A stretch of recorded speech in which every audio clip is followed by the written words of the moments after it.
ಅದನ್ನ ಬಿಟ್ಟು ಕೇವಲ ರಾಜಕಾರಣಕ್ಕೋಸ್ಕರ ಪ್ರತಿಭಟನೆ ಅಂತ ಹೇಳ್ತಾರೆ. ಆ ಒಂದು ವಿಚಾರವನ್ನು ತಾವು ಮಹಿಳೆಯ ಮೇಲೆ ಧಕ್ಕೆ ಆಗಿದೆ, ಅದ್ರ ಬಗ್ಗೆ ಮಾತನಾಡೋಣ. ಅದು ಕೂಡ ಗಂಭೀರವಾಗಿರ್ತಕ್ಕಂಥ ವಿಚಾರ. FSL ರಿಪೋರ್ಟ್ ಬರಬೇಕು. ನಿನ್ನೆ ಉಪಸಭಾಪತಿಗಳು ಏನ್ ರೂಲಿಂಗ್ ಕೊಟ್ಟಿದ್ದಾರೆ ನಿನ್ನೆ?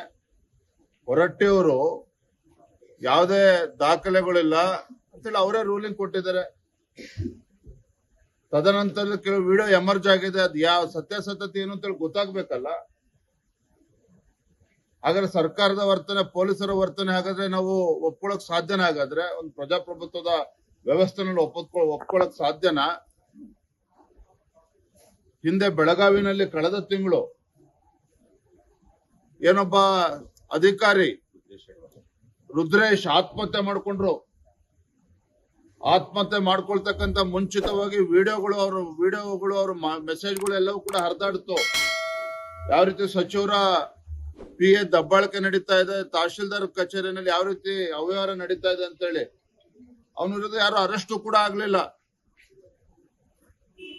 ಹಾಗಾಗಿ ನಾನು ಅದಕ್ಕೆ ಆ ಘಟನೆಗೆ ಈ ಘಟನೆಗೆ ತುಲನೆ ಮಾಡ್ತಾ ಇಲ್ಲ. ಆದ್ರೆ ಯಾವ ರೀತಿ ಪೊಲೀಸ್ ವ್ಯವಸ್ಥೆಯನ್ನ ದುರುಪಯೋಗ ಪಡಿಸ್ಕೊಳ್ತಿದೆ ರಾಜ್ಯ ಸರ್ಕಾರ.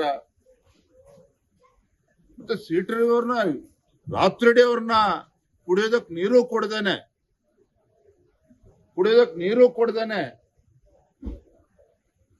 ಅವ್ರನ್ನ ಓಡಾಡ್ಸಿರ್ತಕ್ಕಂಥದ್ದು ಖಂಡಿತ ಸರಿಯಲ್ಲ. ನಾವು ಕೂಡ ಈಗ ಹೋಗ್ತೇವೆ. ಈಗ ಖಂಡಿತ ನಾವು ಇದನ್ನ ವಿರೋಧಿಸ್ತೇವೆ. ನಮ್ಮೆಲ್ಲ ಅಡ್ವೊಕೇಟ್ಸ್ಗಳು ಕೂಡ ಅಲ್ಲಿ ತಲುಪಿದ್ದಾರೆ. ಅಲ್ಲಿ ಚರ್ಚೆ ಮಾಡ್ತೇವೆ. ಲೇಟೆಸ್ಟ್ ಹಾಗೂ ಇಂಟ್ರೆಸ್ಟಿಂಗ್ ಸುದ್ದಿಗಳಿಗಾಗಿ ಬಾಸ್ ಟಿವಿ ಕನ್ನಡ ಚಾನೆಲ್ನ ಸಬ್ಸ್ಕ್ರೈಬ್ ಮಾಡಿ.